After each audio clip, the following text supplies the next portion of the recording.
Yo,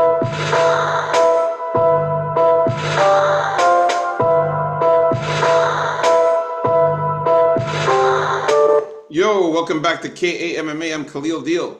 I'm Mandio. And we are KAMMA, about to talk about our final thoughts, predictions, and face-offs for UFC Fight Night Paris. This event taking place in Accor Arena. It's going to be Nassourdine Imavov versus Caio Baralho. But we're going to talk about our final thoughts, predictions, and face-offs for the prelims. First fight, we got Shauna Bannon versus Sam Hughes. Andio, any changes here for you? Yeah, I'm still going with Shanna Bannon here. Both these ladies coming in there looking very happy, all smiley and everything. Hopefully that turns into a halfway decent fight here. I still think Shanna Bannon probably has the more skill overall, but Sam Hughes has the intangibles like her cardio and pressure. But I think Bannon's going to have more volume, avoid those takedowns, and show Sam Hughes that she's not super top level like everyone thought, before. So we have to put the brakes on Sam Hughes a little bit here. Give me Shanna Bannon by decision. All right, I noticed that in the face-offs here, we can see that Shauna Bannon is shorter a little bit than Sam Hughes, so I like that Sam Hughes is a little taller than her. Muscularity-wise, I feel like Sam Hughes is in better shape. She trains super hard. I saw some videos of her training there. She looks more ripped. She looks a little bit more muscular and built than Shauna Bannon. Shauna Bannon, of course, still also looks good, but I feel like Sam Hughes just a little bit more muscular, a little bit more trained, and a little bit bigger than her as far as physicality. So definitely don't think Shauna Bannon is that good. All she has really is those stupid kicks.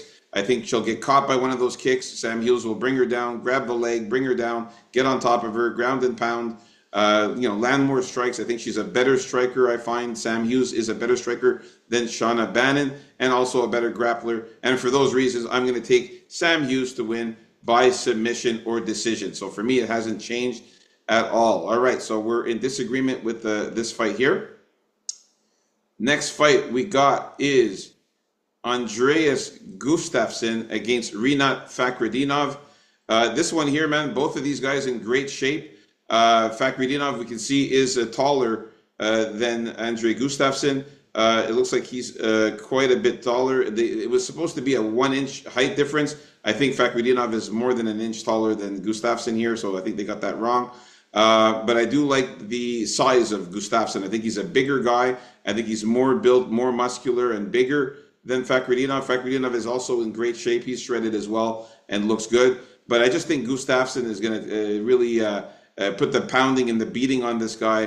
Fend off some takedowns, get him against the cage, beat him up, and break him. So I'm going to go with Andreas Gustafsson to win by knockout or decision here. I think he breaks him just like he did Chaos Williams.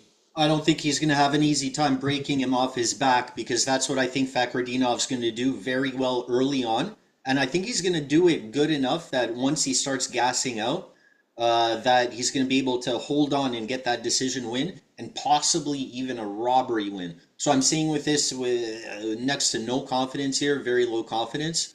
I just think he pulls this one off somehow. But I do want Gus to win because I think he's a more exciting fighter. All right, so yeah, we're still in disagreement with this fight here as well. All right, so let's get on to the next fight here. We got Brad Tavares against Robert Bryczek. Yeah, here I'm just gonna go with a classic Brad Tavares low risk decision win here. Not much to say. Both these guys coming in good shape. Tavares coming in as he usually looks, never really changes much. And Breček, pretty impressive physically, gotta say. Yeah, I gotta definitely say Robert Breček is in great shape as well. He's pretty muscular. He's pretty built, but so is Brad Tavares, ripped as well, muscular and built. Bryczek looks a tiny bit bigger than Tavares, but not by much. Yeah, man. So who you got winning here, Andio? Yeah, Tavares by decision. Yeah, I'm gonna stay the same thing. I'm sticking with Brad Tavares. He's just more, obviously more polished. He's more experienced. He's fought the better opponents, and he's got a granite chin. His chin is super, super durable. So, the Brishik knockout there, I don't think he's going to get it done on Tavares, who's a super tough dude. So, yeah, give me Brad Tavares also to win by knockout or decision here. So, And he doesn't really look for the finish all that much, right, Tavares? And I think that makes him even kind of more sound defensively. And yeah, that's about the way this fight's going to go, I think. so we're in agreement with this one finally here. All right, next fight we got Sam Patterson against Trey Waters. For this one here, man, I was glad to see that Trey Waters is not that much taller than Patterson. At a guy with a height of 6'5" there, he's only an inch taller than Yeah. Sam Patterson, who's 6'4". These are giant, tall welterweights. These are some tall dudes. I'm going to say Trey Waters is a slightly bit thicker than Sam Patterson. Sam Patterson's a little thinner, but they're also both in great shape. Sam Patterson is also ripped as well, and decent muscles. Trey Waters a little bit more muscular and a little thicker, but I like Sam Patterson to win this one still. He's a beast out there. He's never won by decision. He goes out there and tries to finish his opponents, and I think he gets the job done. Actually, no, he did get one win by decision, my bad, and that was against somebody a long time ago, but since then he's been finishing people. So I'm going to go with Sam Patterson to win. I think he wins by knockout or submission, man. I think he finishes Trey Waters. Is going to be a banger. Yeah, these two guys look pretty much identical. I think Sam Patterson is a tiny bit thicker, actually, because he's an inch shorter. So yeah, look, I think this is a good matchup. Two tall, lanky guys here, and I think Sam Patterson has more of the finishing ability here. So I'm gonna go with him to get that finish because he has a great finishing percentage in his wins, right? You said he has one decision win there. He has one decision win, yeah, in his career. Only one. So we're talking a crazy high finishing rate. I expect this to be an exciting fight. Give me Sam Patterson by knockout or sub. Nice, same here. Nice, we're in agreement with this one there. All right, next fight here. We got Buddy here, Harry Hardwick against Cowboy Fernandez. I got to stick with just the veteran, the guy I think that has more skill. Harry Hardwick's probably going to get another chance here since he took this fight on super short notice. But he's a scrapper, and I don't think this is going to be an easy fight. It should be pretty close. But I'm going to go with Cowie, even though I don't think that highly of him. And I like the fact that we're getting a decent return for Cowie on this one when it comes to the betting. Yeah, man, I got to go with the veteran here who's fought the better opponents. Cowboy Fernandez for sure, I think, is going to win. Harry Hardwick, he's a bit of a striker there, but he doesn't really pose that much of a threat. I feel like he's got some striking. He can grapple a bit. He's got that warrior's heart that I mentioned. So he goes Warriors heart. and fights. He fights. To the end. Doesn't give up. He's got some sharp striking and good ground control. But Cowboy Fernandez, like I said, he's just the more experienced fighter. He fought way better opponents like Guram Kutladze, Mohamed Yahya, and Mark Diakaze. So he has fought better fighters, obviously, than Hardwick. Hardwick coming in on short notice. Cowboy Fernandez training a full train camp. I got to go with Cowboy Fernandez. I think he gets him out of there. Give me Cowboy Fernandez by knockout or submission. I don't know about Yaya. There is too quality, but Yeah, he's not that great. Yeah, but I mean, he's just at least UFC quality guys that Fernandez has fought compared to Hardwick. no, for sure. And the short notice. And you can see here that Fernandez is taller. He looks bigger than Hardwick, big time. He's more more built. Yeah. This isn't Hardwick's regular weight class, I think. So Yeah, exactly. So Fernandez just looks way bigger than him. You can see Hardwick looks skinny here and not very muscular. He is probably ripped because he's very skinny, but Fernandez is more built, more muscular, and bigger and taller. Got to take him. All right. So we're in agreement with Cowboy Fernandez there.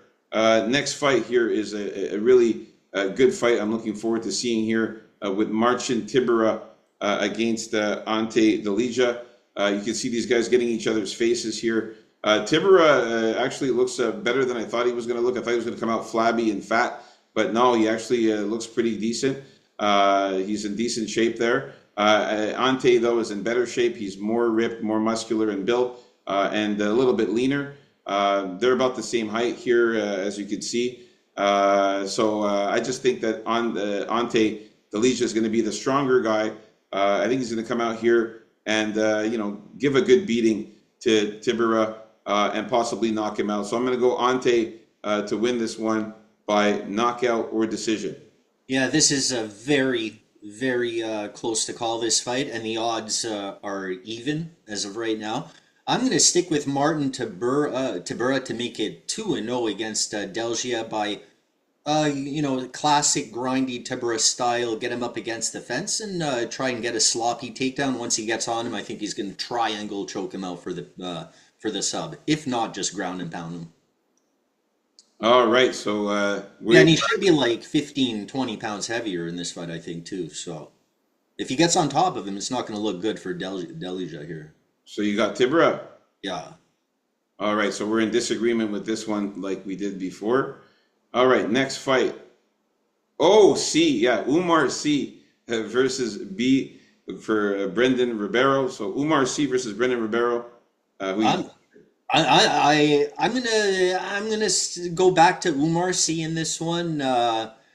He couldn't get the job done against Alonzo Menefield, but I think that's going to wake him up and tell him that, man, he's got to go get this guy early. Don't give this guy to move around and do anything crazy.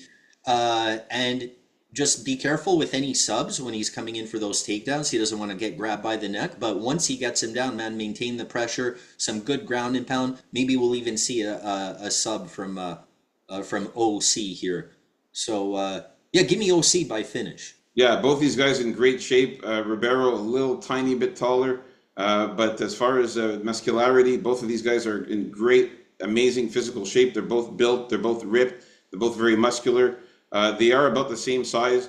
I would say Umar C maybe a little bit thicker, but not by much at all. But I just think Umar C is going to be more powerful. And of course, we cannot trust that chin on Brendan Ribeiro. Brendan Ribeiro's chin is not looking good. He's been knocked out 4 times.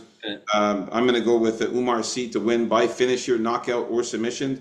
Brendan Ribeiro has been knocked out 4 times and subbed twice out of his 8 losses. So, yeah, I like Umar C by finish here in this one. I don't want to see him getting into a striking battle unless he gets Ribeiro against the fence, because it's just too risky. I don't still have complete faith in OC here. Yeah, I hear you, man, but I think this is one for him to win in his hometown. I think they should be. It should be. Hook up here. All right, so the last fight of the prelims here is William Gomis against Robert Ruchala. And of course, I don't have the graphics there. I'll bring that in just a couple of seconds here. I missed that last one there with Buddy there, William Gomis and Robert Ruchala. So there you have it here. I got it. There you go. All right. So yeah, William Gomis for me is the pick, man. You can see he's taller than Robert Ruchala. He's more ripped. He's in great shape. Robert Ruchala is a very skinny guy there, but he's also in decent shape, pretty ripped as well. But I can see that William Gomis is the bigger guy here. Definitely like William Gomis in his hometown to win this one by knockout or decision. Of course, he's fought the better fighters. Robert coming in on his UFC debut. I think Gomis should get the job done at home here. Knockout or decision for Gomis for me.